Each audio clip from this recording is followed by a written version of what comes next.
Hi, my name is Shawn, and today I'm going to talk about the book, How to Win Friends and Influence People. This book has over 30 different principles in it, and I'm just going to go ahead and discuss 6 of those today. One of the ones we're going to talk about is called Don't Criticize, Condemn, or Complain. It means that it's very foolish to scold anyone. Every day in business, when you talk to people nicely, it's much easier to get bees with honey than it is vinegar.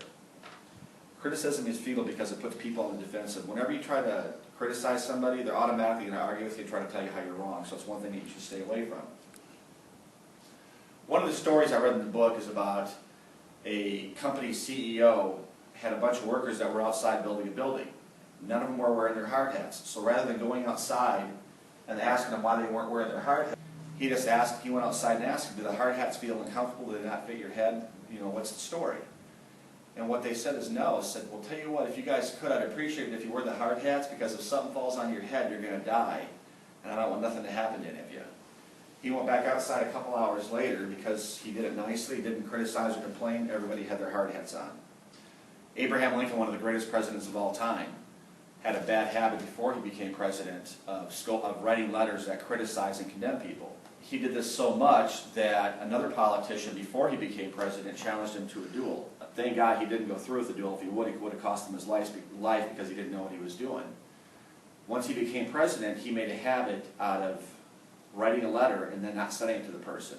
It allowed him to vent his frustration but not criticize the other person. Any fool can criticize. A great man shows his greatness by being nice to the little man, which is exactly what Abraham Lincoln did. Principle number 2 is smiling. When you smile at somebody, it denotes acceptance. It means that I like you and I'm so glad that you're here. Something as simple as just smiling like that makes all the difference in the world. Even when you smile and you talk on the phone, people can tell it through your voice. It's one of the greatest things that you can do. It also lets people know that you're happy about what you're doing and you're glad that you've seen them. It's just real simple and everybody should follow that. What happens when people see a baby and a baby smiles? They smile right back at them. Follow the example of a baby. People who smile tend to teach, manage, sell more effectively, and raise happier children. Everyone smiles back at you. The third principle is be a good listener. Encourage others to talk about themselves. People are hungry to feel important. They want to feel important about themselves. One of the best things I ever remember is when I sold vacuum cleaners. We had a customer who brought their vacuum cleaner within the 3-day right to cancel, and the neighbor came in, and the neighbor was a strong arm trying to tell us what we're going to do and how we're going to do it. My boss, who was the owner of the company, brought the customer and the neighbor in, sat down and talked to them to figure out what the problem was, and they just wanted to return it. Well, through small talk and conversation, the owner of the company found out that this guy had won a pool championship. Every time a salesman walked by or a manager walked by, he'd say, John, come here a minute. I want you to meet so-and-so. Did you know that he's the champion of the Orlando Pool League? And he kept bringing people in, making this guy feel important. By the time he was done making this guy feel about how important he was, the guy said, you know what, we're not going to return it. In fact, I'm just going to go ahead and buy it from her so she doesn't have to worry about it. Just by making that other person feel important, it makes it easy to get people to do what you want to do. Get the other person to say yes immediately. One of the greatest people of all time that was able to do this was Socrates. Most college classes are taught in the Socratic method. And one of the things the Socratic method uses is getting people to say yes. World Book encyclopedias back in the day, when they used to sell them door to door, their entire presentation was based on 66 questions which required a yes answer. It started from the most vague question of, do you live here? Well, of course somebody's going to live if they answer the door, but it's a vague question. You obviously don't want to talk to a person who doesn't live in the house. Then they'd say, do you believe in higher education? Who doesn't believe in higher education? And what this presentation would do is, after asking 66 times of all these yes questions, by the time it came down to the end of the sales presentation, the customer was saying, would you like leather? Yes. Did you want to spend extra money? Yes. They keep saying yes. It works the same way with business relationships. The more that you can get somebody to say yes, the easier time that you're going to have them in getting along with them and getting to do what you want to do. Number 5, let the other person do a great deal of talking. If you let the other person talk long enough, they'll give you enough information about themselves to be able to accomplish whatever you want. One thing that you should try to do is get the person to talk about themselves enough or that you don't have to sell them anything.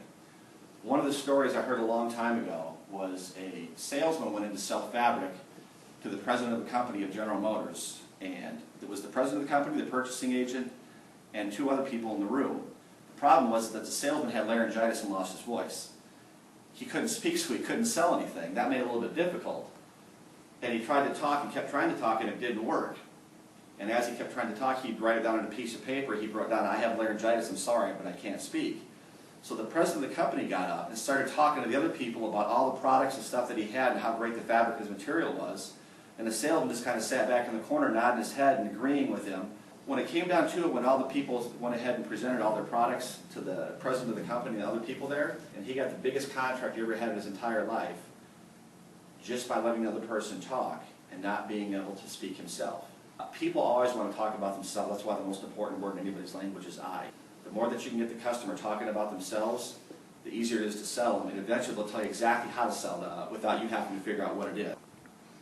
Be nice to everybody, no matter who they are, whether it's a secretary, a busboy, the president of the company. Be nice to everyone because you never know when you're going to need a favor. If you're willing to let people tell stories of themselves, you'll always get what you want. If you listen to the person long enough, they'll tell you exactly how to sell them. And the final and sixth principle I'm going to go over is give the other person a reputation to live up to.